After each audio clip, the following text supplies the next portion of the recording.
السلام عليكم ورحمة الله وبركاته. صباحكم بالخير، صباحكم بالفرحة والسعادة والهنا والرضا رضا ربي وأهلكم. اللهم اغفر لي ولوالدي وللمؤمنين والمؤمنات المسلمين والمسلمات الأحياء منهم والأموات يا مجيب الدعوات يا رب السماوات. اللهم اغفر لي في هذا اليوم ما تقدم مني واللي أنا عملته واللي أنا باش أحكي لكم عليه.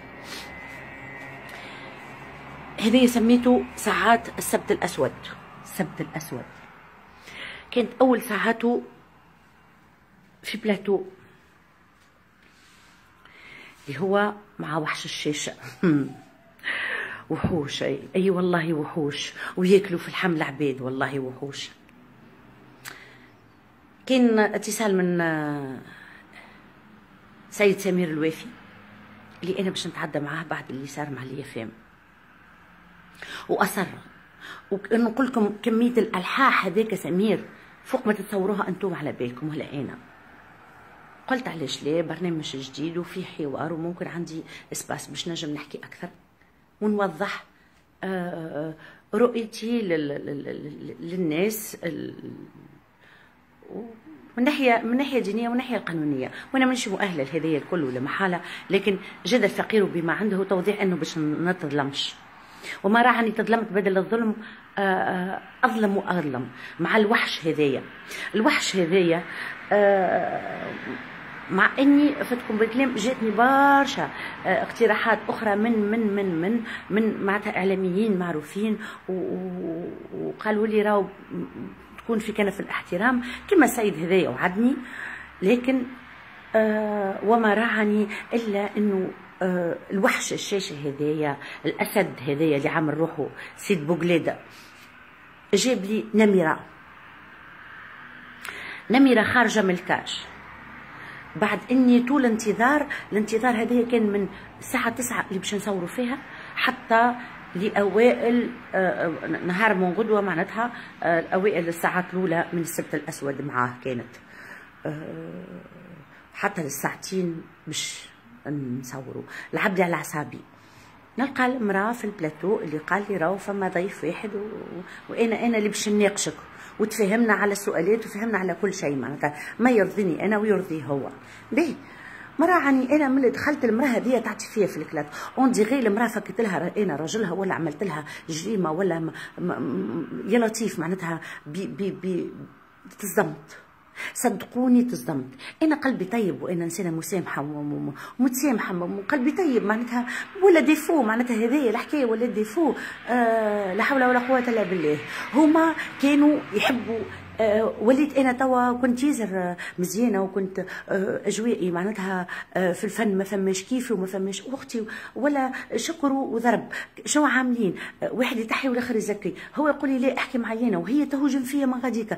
تشويش افكار وتشويش افكار الى ابعد الحدود. معناتها شنو هذا؟ ياكلوا في الحمل عباد. شنو هذا القذاره والعمليات معناتها تآمر على الضيف انه باش يشلكوه ويقردوه. قال شنو الباز. شنو احنا العصر هذوما هما ما كانوش اعداء حياه جبنون، هما كانوا اعداء الدين، هما اعداء التوجه نتاعي. حسبي الله فيهم، حسبي الله فيك يا سمير الوافي. وعندي تسجيل اللي انا كلمته من بكري، كلمته على اساس اني قلت له راهو فما مونتاج، انا ما خرجتش خاطر فما مونتاج.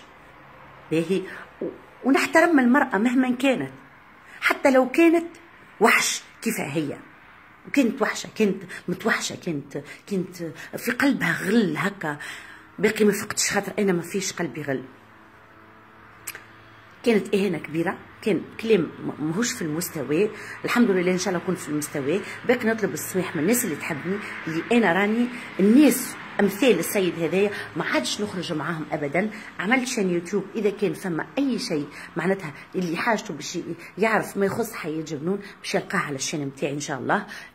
الفرقه اللي انا عملتها النسائيه، اي شيء يهم حياه باش تلقاوه على الشان نتاعي.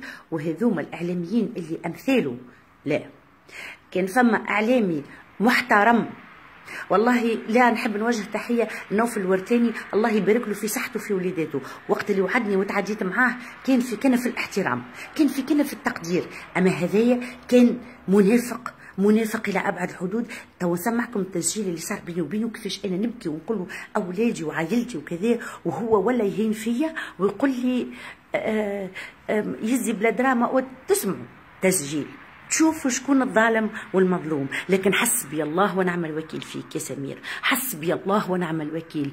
انت كنت عدو، مش الحياة جنون، كنت عدو للحجاب متاعها والتوجه متاعها الديني. ربي يصطفي منك وخليك خذ الفلوس واشبع في الفلوس. وين باش توصل بها؟ ما عندك وين باش توصل بها؟ باش تهز 200 متر قماش، ما اكثر شيء منهم. لكن انا نصطفيك مع ربي، ناخذ حقي منك مع ربي، ناخذ حقي منك ان شاء الله نشوفه في الدنيا قبل الاخره. خاطر انا ما قلبي طيب، لكن بالحق وجعني، بالحق قهرني. انا مازال ما رقدتش من وجعتي، مازلت ما رقدتش. لكن الحمد لله الاعلام سلاح ذو حدين، كما فيه ناس هايبين فما ناس باهيين وناس محترمين.